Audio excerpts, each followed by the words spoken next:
Hi, I'm Rachel, and today I'm giving you my Marketing Books 101 video. If you didn't know, I'm also USA Today bestselling author Ren Everett, author of Tears of the Empire. Just kidding, no I'm not, but I'm going to use this visual to make a point in a little bit, and shout out to Kat for making this visual for me. I'm titling this video Marketing 101 for authors, but I am not really here to tell you what to do, like do this, do whatever you want. I'm here to tell you that I polled thousands of readers, literally, and they said what works for them, and I'm going to tell you what works for them and what works for me. Basically, how to market to me and a couple thousand others 101.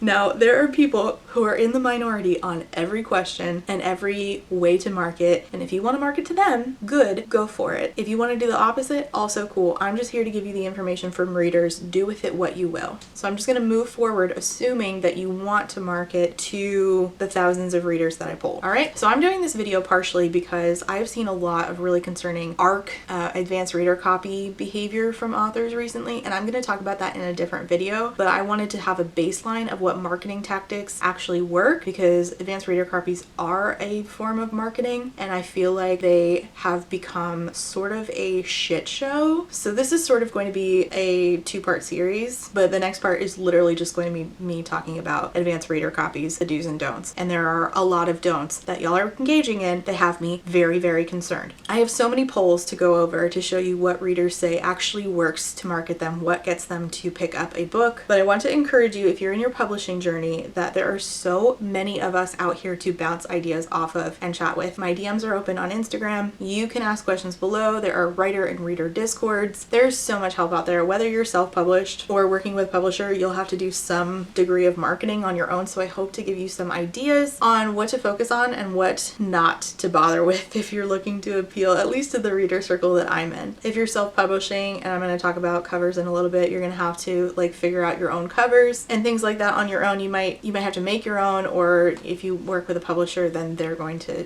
probably work with you to have a cover created, but who's going to see it? You need to think about how to build your audience to market that cover to them. A tool that can majorly help you with this is Skillshare. In doing these polls, something that I really kept coming back to was that authors first and foremost need to find out who their audience is. And in her Skillshare class, Digital Marketing for Writers, author and YouTuber Jenna Moreci starts out by talking about just that, which is great. If you don't know, Skillshare is the largest online learning community for creatives, so they have a wide range of topics, everything from illustration for graphic design, photography, productivity, music marketing, painting, all kinds of things, but also writers. There's a ton of advice on there on Skillshare, both writing your book and also marketing it. So Jenna Moreci discusses how important social media is in marketing your books, and that really hinges on finding your audience and marketing to them in particular. I think the advice that she has on this about audience engagement, where she talks about tactics that are common, like after you find your audience, how you engage with them. There are a lot of tactics that simply do not work, and she talks about which ones do work in order to build that audience so that you can market to them and have it be effective. And I appreciate that she highlights how impersonable some marketing tactics are, and they do not work to create long-term sustainable readership audiences who are interested in your work. So then you build your audience, and what do you market to them specifically? What are you going to show them? So Skillshare has you covered there as well. There are tons of classes on marketing, and to get more specific about what you would want to show them, a good place to start with marketing yourself to your audience is your cover. In doing these polls, I found that cover is like the number one thing that people look for. If you're creating your cover on your own, Skillshare has you covered there as well. Chip Kidd has a great class on introduction to cover design, explaining things like typography, content, and form, and how they work together. And then there's also multiple classes on how to create a cover in things like Canva and Photoshop. What's great about Skillshare is that it's an on-demand platform and has stackable lessons, so members can learn at their own pace no matter your skill level. So whether you want to learn the basics of watercolor painting or how to start your own creative business, Skillshare has you covered with classes to take you from beginner to pro, alongside a supportive community that you can chat with. And also, if you are a self-published author, it's really helpful to learn like business classes since you're basically running a small business. The first 500 people to use my link below will get access to one of Skillshare's best offers, 30 days free and 40% off your first year of Skillshare Skillshare membership. So if you're looking to hone your craft, be that writing or marketing your book or whatever it is that you dabble in, click that link below to get your 1 month free of Skillshare. And thank you so much to Skillshare for sponsoring today's video. Let's get into reader polls and talk about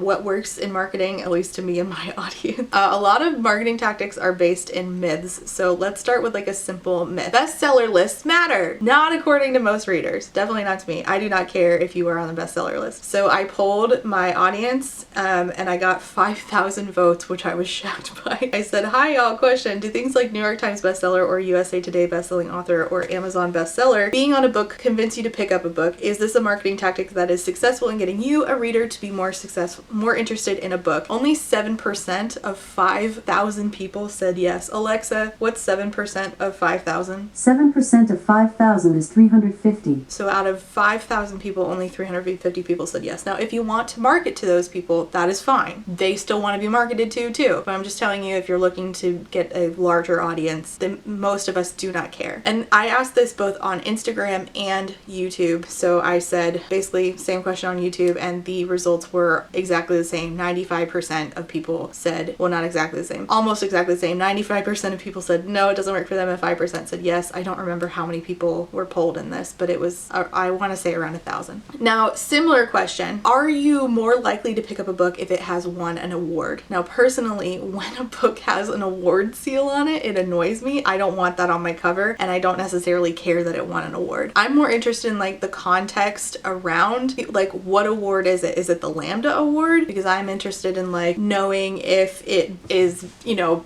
banned. I'm not really interested in whether or not it actually won an award. And when I polled readers, 77% of readers who were polled said no, they are not more likely to buy or borrow a book if it has won an award, and 23% said yes. Now keep in mind that a lot of people who were polled on my Instagram are fellow book creators, and a lot of us do like awards, shortlist, long list content. So keep that in mind. Another thing that is very common on books is blurb. Light Lark, which is a book I did not like, was blurbed by one of my favorite authors, Saba Tahir. But Saba Tahir being my favorite author does not make me want to pick up any books that she blurbs. That doesn't make me think that what's inside the book is good. For all I know, they could be friends, they're not, but that doesn't really tell me. And let's say that they did really like the book, right? Me and Saba Tahir might just have different tastes in books. You can create something that I love and then not exactly have the same taste in other things that I love. For instance, like Carlos makes phenomenal, better than the restaurant, fried chicken sandwiches. Truly exceptional. I don't want to go out and get a fried chicken sandwich. I would rather stay at home and have Carlos make me a fried chicken sandwich, right? On the flip side of this, Carlos also has tastes in other restaurants that he does not make himself, like Qdoba, that I don't personally like. So while he creates something truly immaculate, his taste in other people's creations are not necessarily going to be my taste. So that doesn't tell me anything. However, not everybody feels that way. It was almost 50-50. So 60% of readers that I polled said that they were more likely to read a book that one of their favorite authors had blurbed. 40% agreed with me and said, no, that's not going to affect whether or not they pick up a book. So I started asking them, okay, asking people on Instagram, if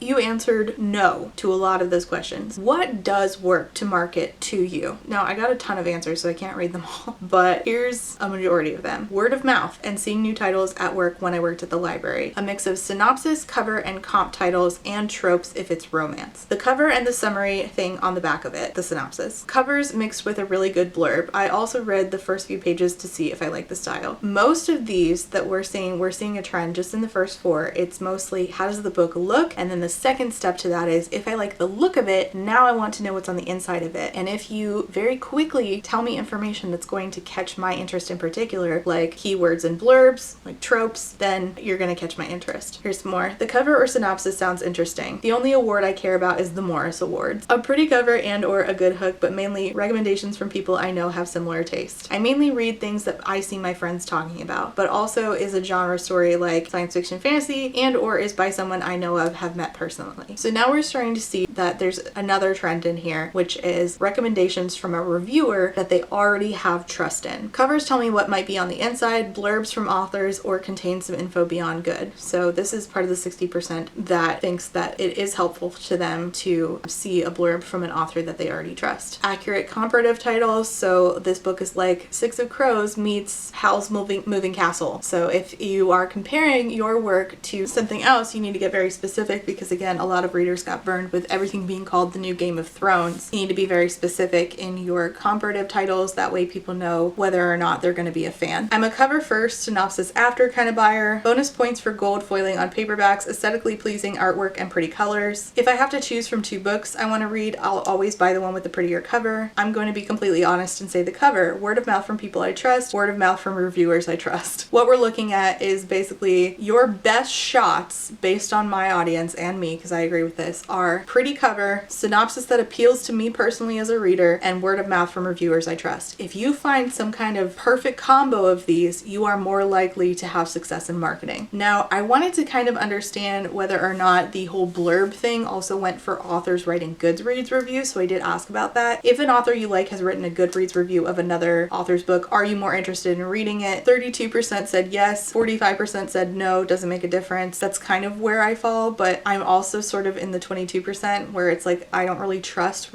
authors reviewing other authors, because I feel like there's a sense of camaraderie, and I've seen way too many authors say, well, I feel like I can't be honest in my reviews anymore, or I don't review anymore, I don't review publicly anymore because we're colleagues. And I'm like, okay, well, then I have to divert my attention to the reviewers whose job it is to review, who are going to prioritize honesty over, colleague solidarity. So even though you might have an author friend who loved your book, most reviewers are either going to say it doesn't do anything for them or not trust it. Now, a lot of authors, and I'm going to talk about this more in my ARC video, my advanced reader copy video, a lot of authors are using Amazon to review their books. They're asking their ARC readers to leave a review on Amazon. I have never reviewed a book on Amazon, and most of us don't. So I asked, question for readers and reviewers, do you regularly use Amazon to review books, or are you on Goodreads or Storygraph? 4% said Amazon only, 76% said Goodreads or Storygraph only, 6% said personal platform only, and then 7% said Amazon and Goodreads or Storygraph, and then 7% said Amazon, Goodreads, and personal platforms. So most reviewers are not reviewing on Amazon, and I think that most buyers are not looking to Amazon for their book reviews. So I wouldn't necessarily put a lot of stock into trying to have great Amazon reviews, though I realize that that's a tricky territory for authors who publish through KU. Now, we have had some issues with authors being in review spaces, which I can do another video on if we need to, particularly about marketing. But I asked, if you saw an author using reviews from a reviewer pulled from a site like Goodreads, not another author giving a blurb to market, would that appeal to you? They can be negative or positive reviews. Are you more or less likely to buy a book if the author uses other people's reviews to get your attention? 17% said they just like voting, which I've realized I need to leave because people like to click buttons, which, yeah, I get that. But 69% of people said that does not appeal to them, but 14% said yes, that appeals to me. So if you're looking to appeal to the larger majority, do not use reviews from other reviewers in order to market your book. And this was a question that got 6,000 votes. So Alexa, what's 69% of 6,000? 69% of 6,000 is 4,140. So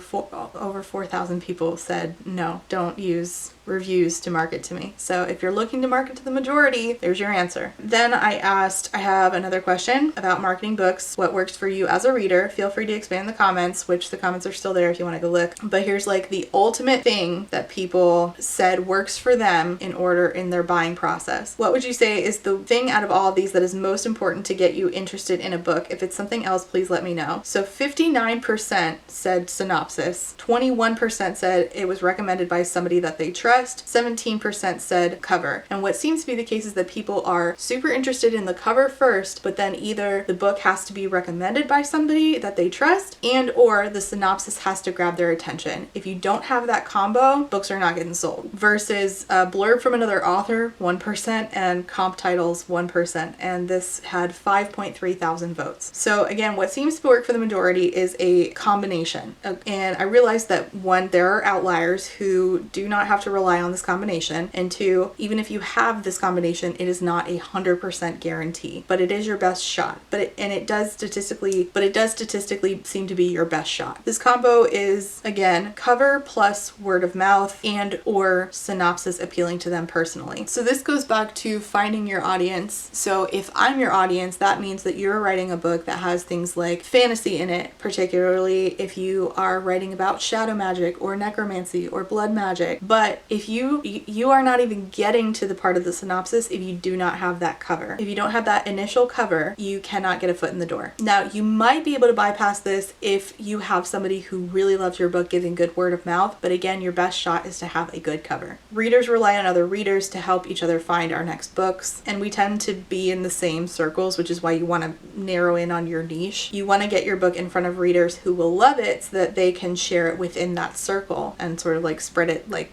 wildfire. That said, I realize that that is really difficult to do. I don't have an answer for how to make that happen quickly or easily, but what the answer is not is manipulating others via your ARC team, which I will talk about in another video. It really is hard to get that organic visibility. My best advice is to invest in yourself, get a good cover, get quality beta readers, find quality ARC readers within that community that you've already built, and these are going to be people who are already fans of the genre that you're writing in, but most importantly, you're going to want to find ones that prioritize honest reviews. That's how you build off that credibility, because if a reviewer has built trust with other reviewers, then their word is going to carry a lot of weight. I'm going to take this cover as a fake example because I don't want to roast any real person. This cover is more likely to appeal to adult high fantasy readers than this cover, which I made in 3 minutes on Canva. It doesn't matter that they say the same things. It doesn't matter that Sarah J. Maas blurbed it, allegedly. I'm not buying this cover. I won't. I'm not even thinking about the fact that it says New York Times bestselling author. I don't care who blurbed it. It's not catching my eye. I don't want it. And I realize how shallow that sounds, but unfortunately that is the reality for book buying, because if the cover is not catching my eye, then anything on it is meaningless to me. It's more than the imagery and the cover and the font that's really grabbing readers, and there are tons of readers out there who are willing to like give you feedback, figure out if your current cover is working or not. If you're not making sales, maybe consider a cover change. There's, again, as I said, Skillshare classes that can teach you how to create a professional looking book cover in either Canva or Photoshop. Your cover is your first impression, unfortunately. I know that that's shallow again, but you really want to invest into it, whether that be time or money or both. Look into trends that market well in the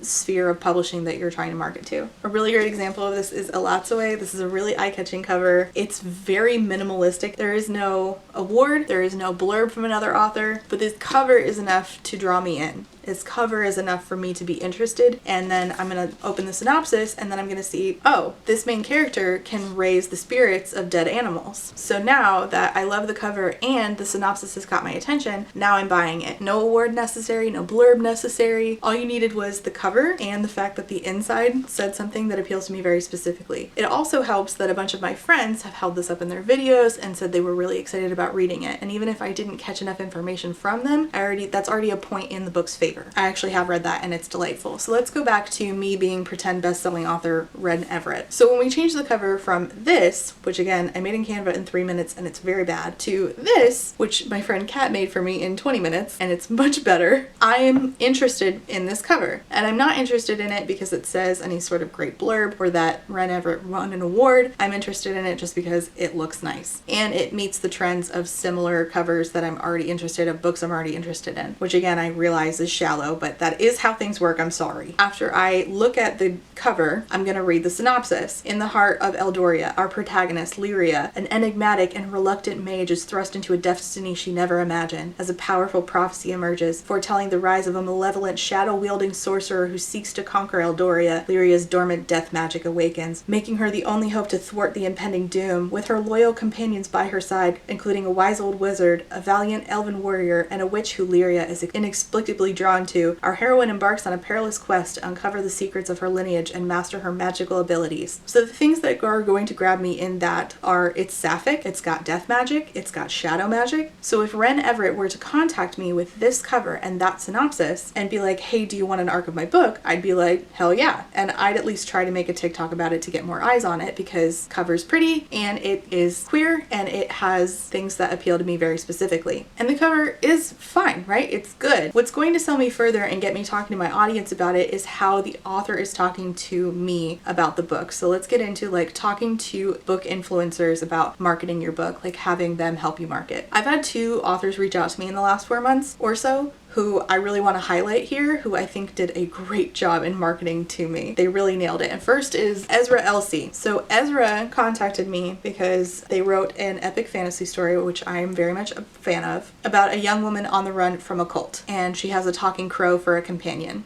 Now, if you know me, you know that both of those things are very much my shit. And Ezra knows that this is right up my alley. So even if I thought the cover was just okay, I'm not necessarily going to pick this out of all the books in the bookstore and pick it up. But the cover's good, but the synopsis is great, and the fact that the author knew that I was their audience means a lot. Ezra in general, though, is somebody whose marketing really appeals to me, and I suggest that authors do the work to find someone whose marketing, like who your marketing in particular will appeal to. Ezra's book has blurbs and they're funny, but they're not normal blurbs. Like, they are Ezra's mom saying there's too much sex in it and a barista from Starbucks. Like, they're funny blurbs. And Ezra was kind enough to send me the book. Thank you again, Ezra. And what I really appreciate about this is when I flip to the back, the book ends on the last page, which this is a chunky book. This is 500 pages, 530 pages. The last page that says, far away in an alternate universe that isn't a part of the actual canon, Saoirse closes the book. Saoirse is the main character in this book. So in an alternate universe, Saoirse closes this book with a frown. Wow, the author really took some liberties, Saoirse said. I agree, Elijah said from his perch on her shoulder. You were made out to be much cleverer than you really are. Hilarious, Saoirse responded dryly. Still though, I'd like to know what happens next. I mean, just to see if he fucks up the story more, if anything else. Well, as you know, the best way to support an author is to leave a review. Saoirse glared at him. Yeah,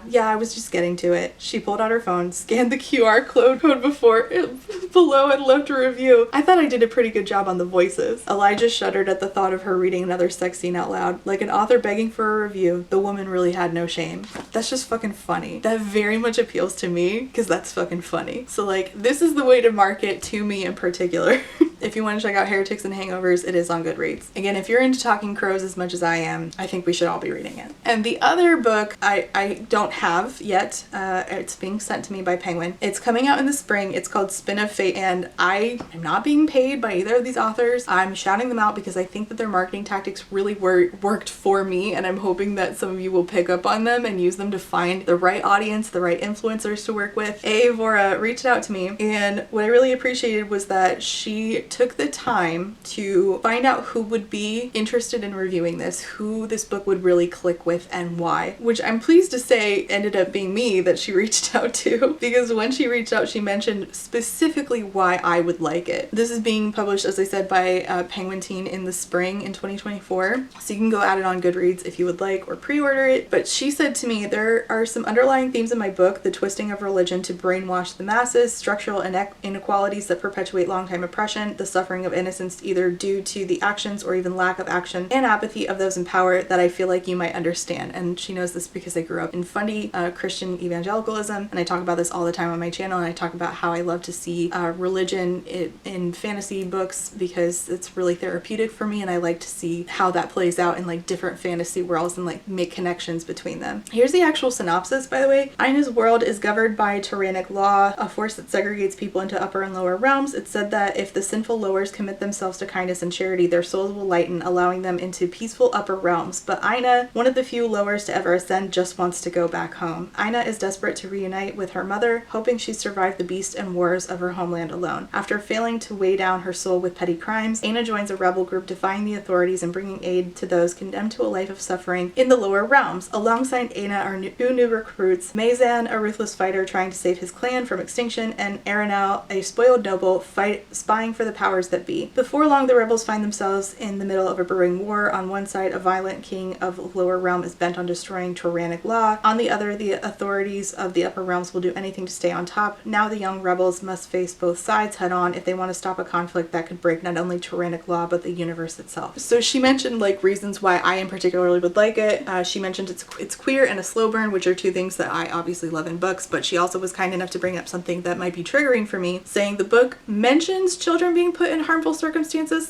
/ dying, but there is no graphic or detailed depiction here. I can't stomach these myself. No mention of miscarriage because that's a trigger for me as well, which shows to me, which is really kind, that she is really paying attention because those are really rough triggers for me. I really can't handle it. I really have to prepare myself if I'm going to read about either kids being hurt or dying, particularly if it's like a boy being separated from his mom, because I have two, or miscarriage, especially on-page miscarriage. So it really meant a lot to me that she would reach out and say like, here's what's in my book that will appeal to you. I know your triggers and I want to make sure that this is like good to go for you. And now I'm even more excited about the book than I would have been. So I'm getting an arc of the book because the author took the time to try to find the right person from it, hopefully assuming I like it. But part of my job as a book reviewer is I try to help a book find its audience, even if that's not me. So a book that might be a 3 for me, I can try to pinpoint what I know works for other people and say this might be a 5 for you if, and that's why honest reviews are so important, because the more honest and the more specific you are, the more chance you have of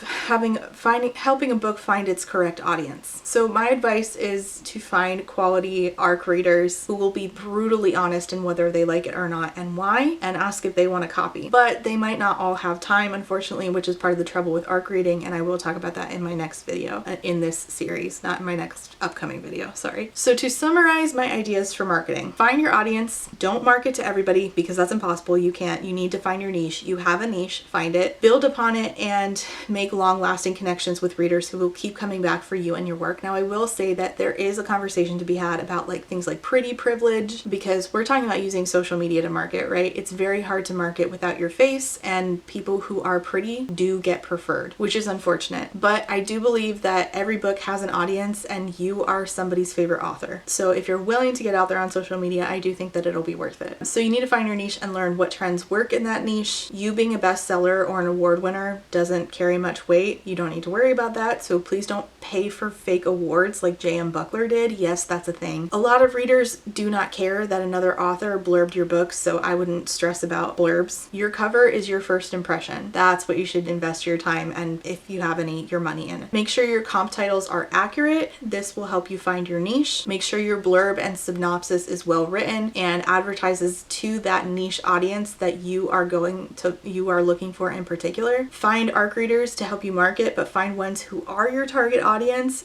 Humanize them. Don't mass market to everybody in the same exact way, and also prioritize getting ARC readers who will give honest reviews. Do not dictate how your reviews go. Even if a negative review happens, that negative review could appeal to a potential other reader. So that is my marketing 101 advice. I hope that this was helpful. Let me know your thoughts and comments down below, and thanks for watching. I'll see you next time. Bye. Hi, before I go out to say thank you for being a friend to my Therapy Bills patrons, and those are Alexander, Allie Magpie, Brittany Bobitney, Cami, Chris, Claire, Des Roberts, DJ Rocktopus, Ellie, Emperor's New Blues, Aaron, Eric, Harley, Jack and Jill, John E, Kaleno K, sorry, Casey McKenzie, Kate W, Caitlin M, Quinn, Lady Kittybug, Lex, Alice, Peggy Lou, Rain, Reese, SJ, Samar, Scarlett, Shiny, and SMK. Thank you all so much for being a friend. And last but not least, before I go to say thank you for being a friend to my Potato Starch Marxist patrons, and those are AM Angel, Amanda, Andy, Angelica, Anita, Artie the Ninth, Ashley H, Ava, Ballads and Bookends, BB, Beck, Blythe, Bookish Brainrot, Bree, Brianne, Caitlin, Cardinal Ginger, Carlin, Cassandra, Catherine, Kathy, Chris, CJ, Cole, Colleen, Corwin, Corey, Darren, Deborah, Dex, Diet Goth, Dorian, Ebby, Ember, Emily A, Emily L, Emma O.A, Aaron, Ezra, Hannah C, Hannah T, Harpy Kuro, Haley G, Ilianaka, India Inks, JM Tennant, Jay is on Olympus, JT, Jen Michelle, Jenny G, Jess Burler, Jessa Sue, Jillian, Jojo Bookish, Jess Pugsley, Kaylee, Kat, Catherine M, Katie, Katya, Kayala, Kendra, Not Another Cowboy Romance. Are you kidding me?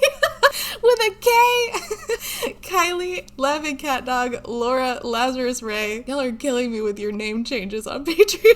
Library of Scars, Lisa B, LP, LP, sorry, Luciri, Luna Moth, Lustful Octopus, Martin, Madison, Marcella, Marquita, Malara, MK Books, Molly, James, Nat, Natalie, Never, Nicole G, Nicole R, Nyan Binary, Paige P, Penny Chilling, Foxglove, Pixel Stars, Piratheon, Rachel B, Rat Sarah, Reba, Rebecca, Robin, Rosie Thorns, Rowan, Socoria, Sadie, Samantha, Sarah C, Sarah H, Sarah the Bear, Shamed, Shannon, Sheen Onion, Sheen Nina K, Sean, Talia, 3 Old Dogs, Tiana, Tina, Toast, Trash Can Teddy, Tito Phoenix, Wildcat, and Ryder A. Thank you all so much for being a friend.